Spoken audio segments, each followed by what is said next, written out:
दोस्तों, जब भी न्यूक्लियर पावर की बात की जाती है तो आपके दिमाग में सबसे पहले यूएस और रशिया का नाम आता है, क्योंकि उनके पास सबसे ज्यादा न्यूक्लियर वॉरहेड्स हैं।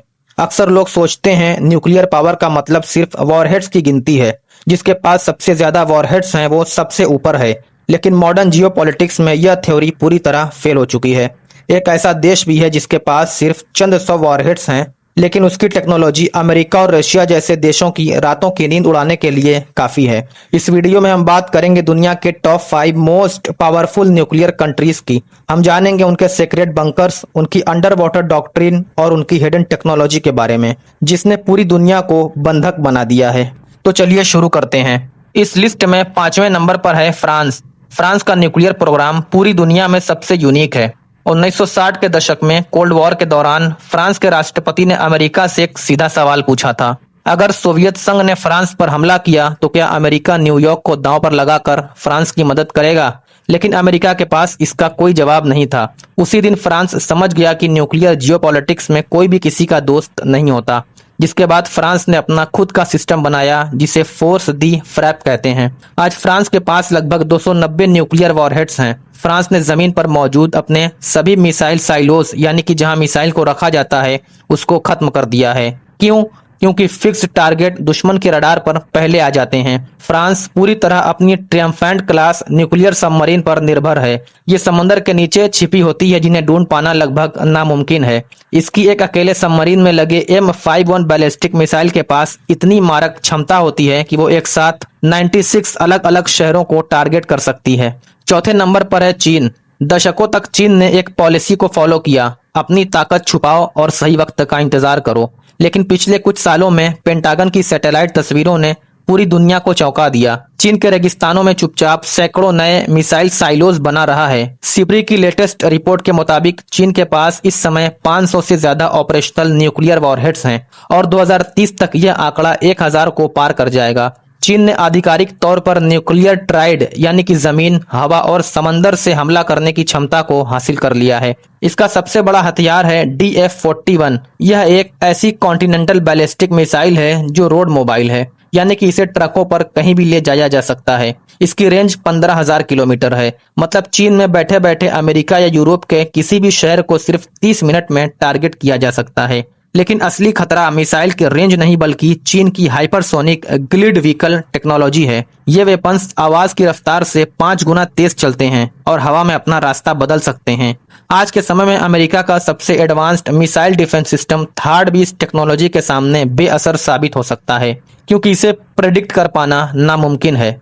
नंबर 3 पर है यूनाइटेड किंगडम। ब्रिटेन के पास कुल 225 न्यूक्लियर वॉरहेड्स हैं। फ्रांस की तरह ब्रिटेन ने भी एयर और लैंड बेस्ड मिसाइलों को रिटायर कर दिया है। उनकी पूरी ताकत उनकी 4 वेंगार्ड क्लास सबमरीन्स में बंद है, जो कि अमेरिकी ट्रिडेंट सेकेंड D5 मिसाइलों से लैस हैं। लेकिन ब्रिटेन का सिस्टम दुनिया में सबसे सस्पेंसिव है, जिसे कहते हैं letters of the last resort. जब भी ब्रिटेन में कोई नया प्रधानमंत्री सत्ता संभालता है तो उसे अपने हाथ से 4 एक जैसे लेटर लिखने होते हैं। ये लेटर चारों न्यूक्लियर सबमरीन के कप्तानों के तिजोरी में बंद कर दिए जाते हैं। ये लेटर सिर्फ एक ही कंडीशन में खोले जा सकते हैं, जब ब्रिटेन पर एक ऐसा न्यूक्लियर अटैक हो जाए जिससे पूरा देश, लंदन और खुद प्रधानमंत्री खत्म हो चुके हों। उस लेटर में क्या लिखा होता है यह सिर्फ लिखने वाले प्रधानमंत्री को ही पता होता है। उसमें इनमें से कोई एक बात लिखी हो सकती है कि दुश्मन पर फौरन जवाबी हमला करो, या हमला मत करो, हथियारों को नष्ट कर दो, या अपनी सबमरीन को किसी सहयोगी देश जैसे कि अमेरिका की कमांड में दे दो।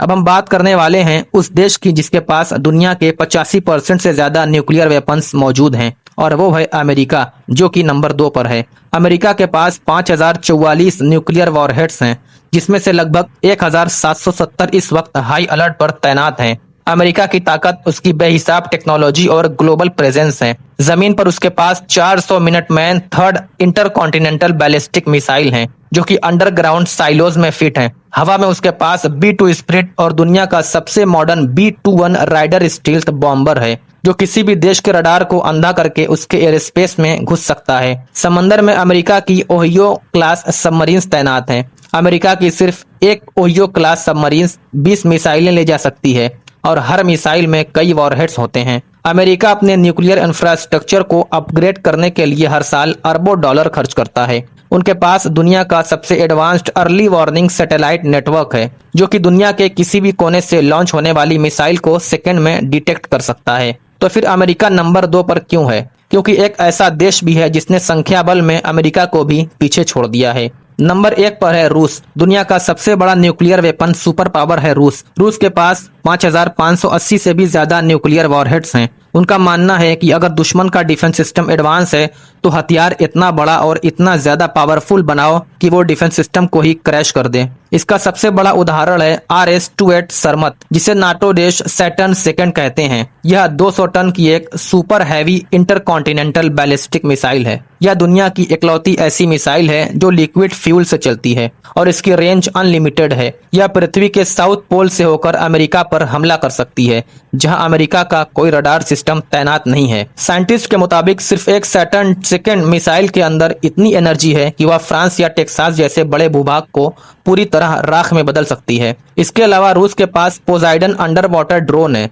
यह एक न्यूक्लियर पावर टॉर्पीडो है जो कि समुद्र की सतह के नीचे चलता है। दुश्मन के कोस्ट के पास जाकर यह ब्लास्ट होता है तो यह कई 100 फीट ऊंची एक रेडियो एक्टिव सुनामी पैदा करता है, जो पूरे तटीय शहर को जहरीले पानी से खत्म कर देती है। रूस की मोबाइल मिसाइलें जैसे RS-24 यार्स साइबेरिया के घने जंगलों में लगातार घूमती रहती हैं, जिससे इन्हें ट्रैक करना लगभग असंभव हो जाता है। दोस्तों, लास्ट में हम ये कह सकते हैं कि हजारों मिसाइलें, अरबों डॉलर खर्च और सिर्फ एक बटन। यह हथियार जीतने के लिए नहीं बल्कि इस डर को बनाए रखने के लिए हैं कि कोई पहले हमला ना करे। लेकिन आज के इस दौर में जहां साइबर अटैक्स, आर्टिफिशियल इंटेलिजेंस और पॉलिटिकल अनस्टेबिलिटी बढ़ रही है, वहां यह सवाल और गहरा हो जाता है, क्या इंसान अपनी ही बनाई इस विनाशकारी मशीन को हमेशा कंट्रोल में रख पाएगा? डूम्सडे क्लॉक की टिक टिक जारी है। आपको क्या लगता है, क्या इन हथियारों के साए में दुनिया कभी सुरक्षित रह सकती है? कमेंट बॉक्स में अपनी राय जरूर दें।